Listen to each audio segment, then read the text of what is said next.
Hello guys, मेरे YouTube channel question quiz पर आप लोगों का एक बार फिर से स्वागत है।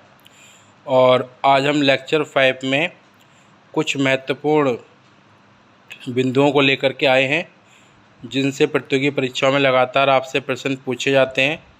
तो आज हम उनके बारे में डिस्कशन करेंगे। तो स्टार्ट करते हैं। सबसे पहला पॉइंट है इसमें आपका कि भारत में पाए जाने वाले महत्वपूर्ण अभिलेख। ये वे अभिलेख हैं जो परीक्षा में अक्सर आप लोगों से पूछे जाते हैं। इसमें पहला है आपका हाथी गुफा अभिलेख, जो कि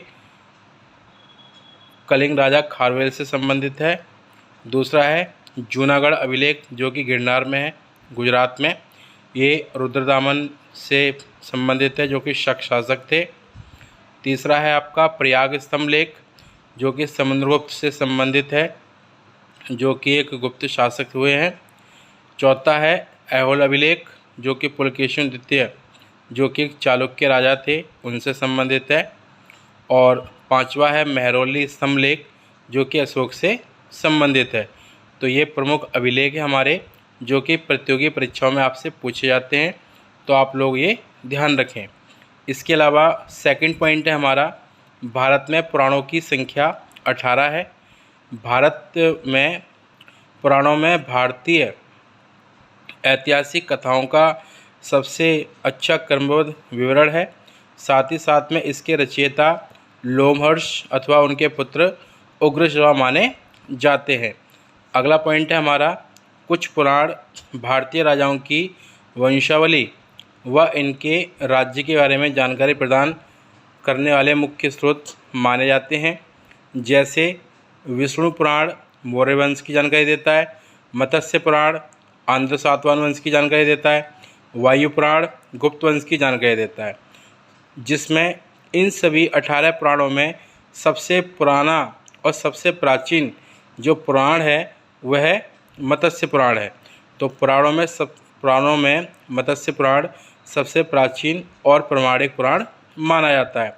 और सामान्यतः पुराण ऐतिहासिक कहानियों को बताते हैं, और इनमें से कुछ कहानियाँ ऐसी होती हैं जो हमारे बीते हुए शासकों से संबंधित होती हैं। इसी कारण से पुराणों का अध्ययन इतिहास की जानकारी के लिए किया जाता है। लेकिन कुछ ही पुराण ऐसे हैं जिनमें राजाओं की वंशावलियाँ मिलती हैं। उन्हीं पुराणों की यहाँ पे आपको जानकारी दी गई है। इन्हें आपको याद रखना है क्योंकि यह परीक्षा उपयोगी है। इसके बाद अगला पॉइंट है हमारा स्मृति ग्रंथ। स्मृति ग्रंथ को धर्मशास्त्र ग्रंथ भी कहा जाता है। ये कानूनी पुस्तकें मानी जाती थीं जिन पर समाज चला करता था। सबसे प्राचीन और प्रामाणिक स्मृति मनुस्मृति मानी जाती है। और इसके साथ साथ नारद स्मृति गुप्त युग की जानकारी देती है।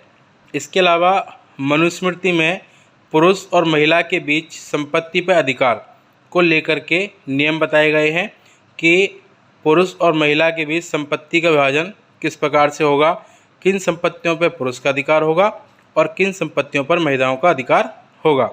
अन्य स्मृतियों में याज्ञवल्क्य स्मृति व बृहस्पति स्मृति प्रमुख है।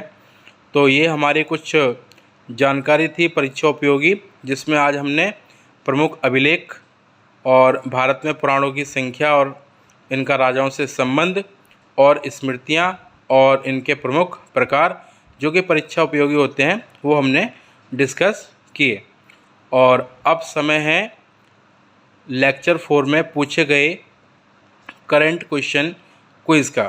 तो पहले मैं आपको लेक्चर 4 के करंट क्वेश्चन क्विज़ के सवालों का जवाब दूंगा और उसके बाद मैं आपको 5 अन्य क्वेश्चन दूंगा जो आपको तैयार करने हैं। तो उसको लेके आते हैं।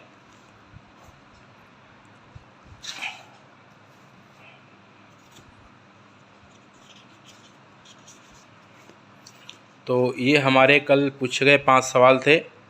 क्वेश्चन फर्स्ट है आपका, हाल ही में जारी ग्लोबल जेंडर गैप रिपोर्ट 2022 किसने जारी की?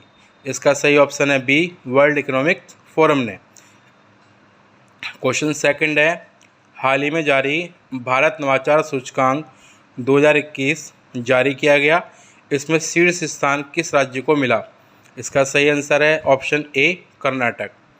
प्रश्न नंबर 3 है आपका, भारत सरकार द्वारा स्वतंत्रता की 75वीं वर्षगांठ मनाने हेतु चलाया गया अमृत महोत्सव को कब प्रारंभ किया गया? इसका सही ऑप्शन है ऑप्शन सी 12 मार्च 2021। अगला प्रश्न है हमारा, भारत में आर्द्रभूमि स्थलों को रामसर साइट का दर्जा दिया गया जिससे उनकी कुल संख्या 75 हो गई।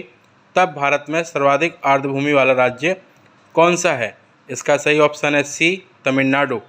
और प्रश्न नंबर 5 है हमारा, वर्ष 2025 में होने जा रहे महिला एक दिवसीय विश्व कप की मेज़बानी कौन करेगा? इसका सही ऑप्शन है डी भारत। तो ये हमारे 5 क्वेश्चन थे जो कि हमने आपसे करंट क्वेश्चन क्विज़ में लेक्चर 4 में पूछे थे। और अब हम बात करने जा रहे हैं आज के प्रश्नों की। तो इसे प्रारंभ करते हैं। ये हमारे सामने 5 क्वेश्चन हैं। सबसे पहला क्वेश्चन है, देश में सर्वाधिक मात्रा में मखाना उत्पादित करने वाला राज्य कौन सा है? Option A Uttar Pradesh, option B Bihar, option C Karnataka या ऑप्शन डी केरल। प्रश्न नंबर 2 है हमारा, हर घर जल प्रमाणित देश का पहला राज्य बन गया है। हर घर जल प्रमाणित देश का पहला राज्य बन गया है, इनमें से कौन बना है बताना है। ऑप्शन ए दादर नागर हवेली, ऑप्शन बी गोवा या ऑप्शन सी दिल्ली या ऑप्शन डी महाराष्ट्र। अगला प्रश्न है हमारा, हाल ही में चिराग योजना की शुरुआत किस राज्य ने की? Option A Punjab, option B Haryana, option C Uttar Pradesh और ऑप्शन डी झारखंड। अगला प्रश्न है हमारा, हाल ही में किस राज्य द्वारा प्रधानमंत्री नाश्ता योजना प्रारंभ की गई? Option A Tamil Nadu, option B Karnataka, option C Telangana, option D Andhra Pradesh. और क्वेश्चन नंबर 5 है हमारा, कि भारत के सर्वोच्च न्यायालय के 49वें मुख्य न्यायाधीश बने हैं, तो इनमें से कौन बने हैं बताना है आपको। Option A justice N V. Ramana, option B justice Suresh N Patil, option C justice Aniket Govind या option D justice Uday Umesh Lalit. तो ये हमारे आज की क्वेश्चन क्विज़ में पूछे गए 5 सवाल हैं जिनके आंसर्स आप तैयार करेंगे और कल मैं आप लोगों को इनके आंसर्स बताऊंगा। तो ये थी आज हमारी लेक्चर 5 की क्लास। आप लोगों को मेरी क्लासेस कैसी लग रही हैं आप मुझे कमेंट करके अवश्य बताएं और मेरे चैनल को ज़्यादा से ज़्यादा लाइक और सब्सक्राइब करें ताकि मैं आपके सामने इस प्रकार की वीडियोस बनाता रहूं। Thank you.